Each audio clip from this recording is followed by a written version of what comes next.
All right, welcome everybody. SPX Liquid Sundays market overview. Let's jump right into today's chart. Market setup, technology and semiconductors are in a parabolic rally. While the broader market lags, no euphoric sentiment yet, signaling a major top. Near-term outlook, SPX and QQQ strong. 7,500 on SPX is a realistic short-term before consolidation. Key timing window is going to be May 15th to the 19th.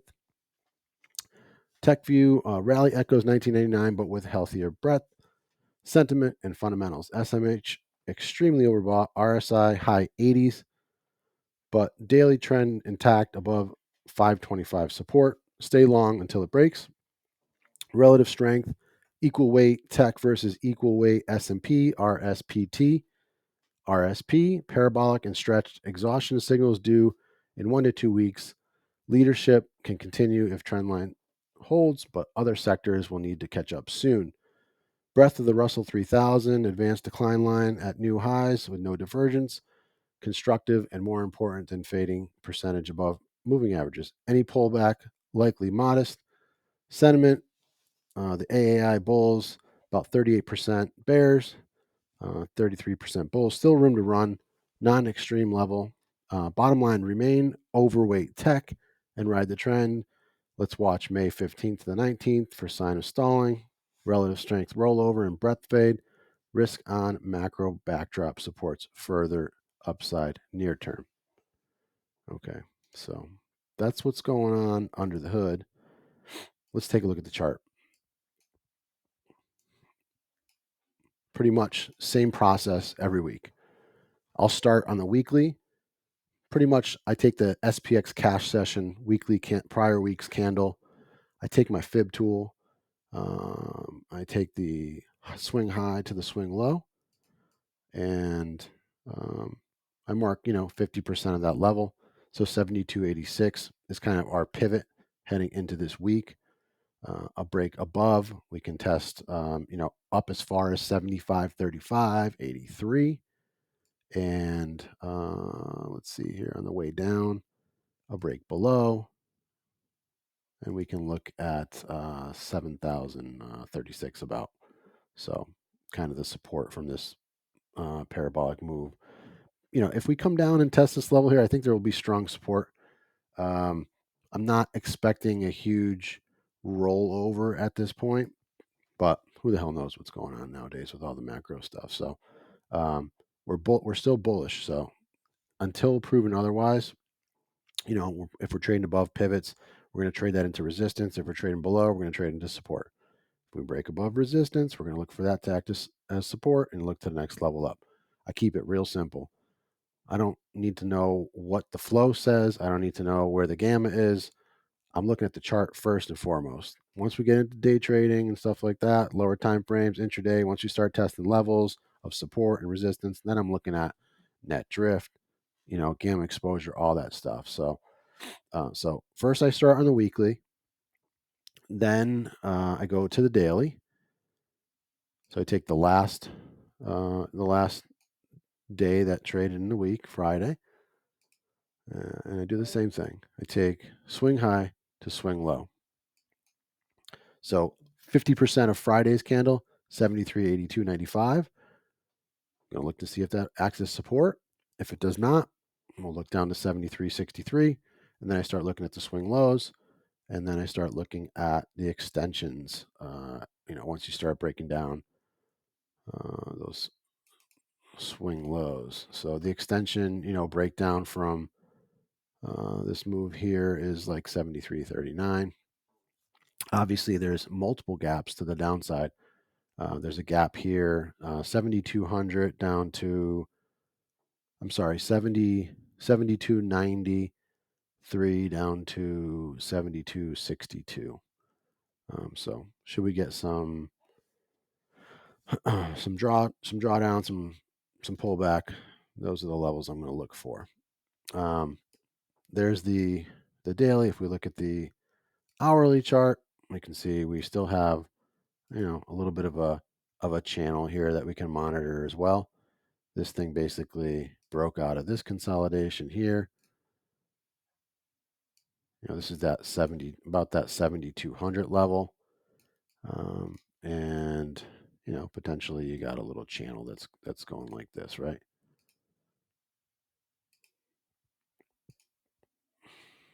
So we'll see if this, like I said, if this acts as support. Should we break down here? We got the gap down here that we just talked about. This is that same gap. And then we'll look to see if this acts as support.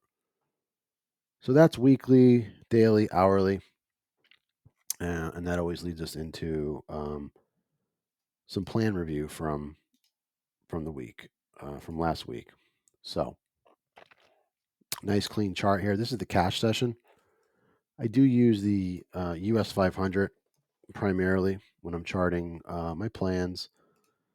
So let's take a look at, and on a 15-minute time frame is my kind of preferred time frame.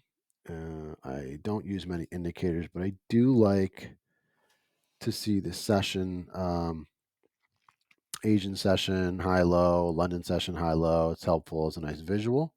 And I use the LuxAlgo ICT Kill Zone Toolkit. And I use my fib tool. All right. So heading into Fridays, this is the thing here. Like I literally show you how I come up with my plans. It's not a secret. I'm trying to teach you how to do it on your own so that you don't need anybody to tell you. But I mean, it takes time. Anyway, so how did I come up with?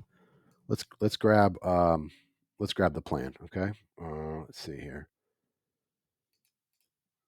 So every day, pretty much in Alpha Alerts, I come up with 3 different plans. I come up with SPX, ES, and SPY because I have subscribers who like to trade all 3 of those. So I used to do one and be like, yeah, you can kind of figure it out. But I figured, you know what? It's not that difficult for me to come up with all 3. So basically, I spoon feed you 3 plans: SPX, ES, and SPY every day before the bell. So this was, let's see here, SPX day trade plan from Friday. Copy. And I suggest you just take this thing and post it, right on your chart. It keeps you real honest, okay? And and you basically, you can talk yourself through the trade and through, you know, what's going on with the price action. Okay, I'm going to hammer off this level here. I'm getting a bullish engulfing. I'm getting a bearish engulfing. I'm getting, a shooting star, stuff like that. Or it's coming down to this level here. There's strong, gamma support. These types of things are how you kind of take the plan and then you start, molding it with your own knowledge of, price action and market structure and all that. And that's how you basically, are want to approach each day.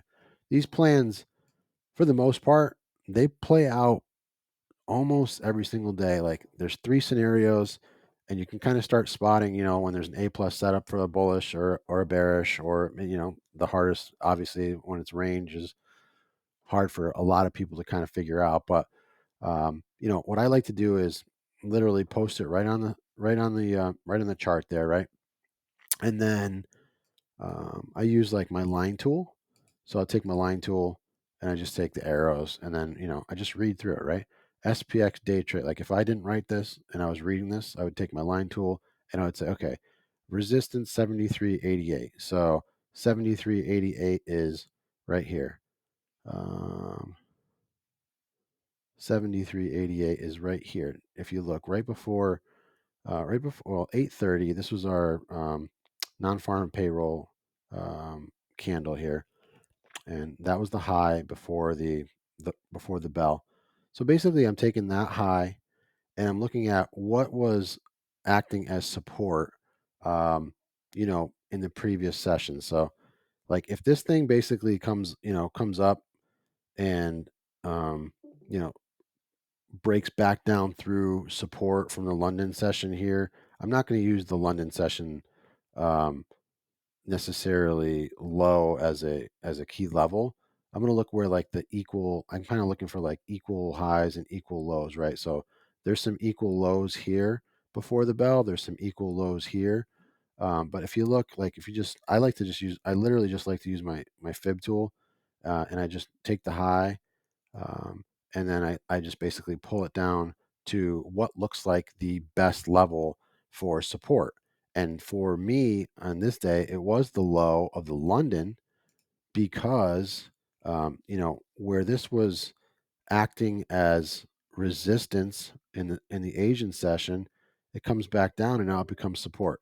I'm always looking to see when and if previous resistance turns into support, especially like into the next session or even intraday.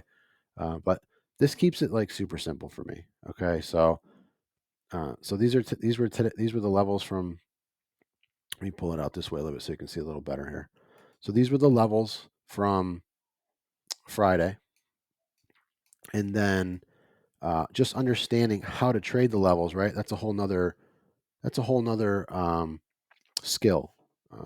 You want to typically wait for a solid signal. You don't necessarily want to just jump right into the open, although a lot of times you can. I just want you to realize, like, if you try to trade the open, there's a good chance you get whipsawed out of it. The open's not really that easy for most people to trade. But if you're a robot, and you're just following the plan, and you're longing, basically you're longing the break above the pivot. The pivot was basically 73.73. So you got pivot 73.73, right? All right. So the open comes up and it opens up above that. And then, basically you can take like, there's a lot of different strategies, but if you take like the 5 minute opening range, okay, you just take your little rectangle tool here. You get to open up, above our pivot, and you basically, you long this area here. One thing I tell people all the time is look for key price action at levels. So what do we see here? We see basically a 5 minute opening range breakout. That's like a check in our mind that says, okay, this looks like it could be a good long here. And then after this sets up at 950 here, this fair value gap is significant. And now this can be, kind of your risk here. So you're basically going to long, this level here up into resistance. And then obviously, once you break back up above resistance, you can target the extension. On a day like today, you were good if you just kind of capitalized on taking the open, up into resistance. But then, this thing really chopped for the majority of the day until we got a little bit of a pullback here, and then it bounced right back to session highs essentially. So this thing basically, this is the way that I was interpreting price on Friday. Broke up above pivot, significant price action here. So you got a 5 minute opening range break, 5 minute fair value gap. This is kind of your risk level here, to go long off of. You're going to go long here up into your resistance here. If you break up above your resistance, you can trade that up into the extension. um, on the other side of this thing, like once you start breaking down the um, the resistance basically turned into support. But once that basically came down here, and then you can see, I mean, this is a good example of just what's going on right now after, this is the futures open here. So we had a little gap down, nothing crazy, but I mean, it basically came right to our pivot so far. So it's not like we're getting a major sell off. But point being, break down below, back down below resistance, and you're basically just trading it into the pivot. So on this day, support from the plan was 73.57. We never even tested that. We pulled up above our pivot, we traded that into resistance, and then you could have traded it, a little higher, and we didn't quite get to our target of 74.07, but it was pretty damn close. We came within 5 points. So most days it does do that. And if you're trading like a robot, um, you know, it's not really there's not really a whole lot of gray area, right? If you're trading futures, it's a little bit simpler, I think, just because there's no theta. I mean, if you're trying to trade short term expiration, SPX 0 DTE, um, and you're taking either calls or puts here. Theta kills you by the end of the day, and your contracts end up um, end up getting killed. I mean, if you try taking 73.90s, right, at 11:30, you try holding this thing through lunch, you're getting absolutely destroyed, and then the theta takes control, and then this thing closes 2 or 3 points above your breakout level. So something to keep in mind every day when you're trading is, if you're getting involved in short-term expirations, keep in mind, the trades have to be quick. You're not going to take a call and just hold on and just pray, right? That you're going to take the call above the pivot and just cross your fingers that it's going to get to 74.07. You can take longer term, longer dated stuff. It's much easier. SPY is much more forgiving. I tell people all the time, you can make a living on SPY. And futures is just a little bit more straightforward, because like, okay, I'm going to aim for 10 points here. I got a stop at 5 points.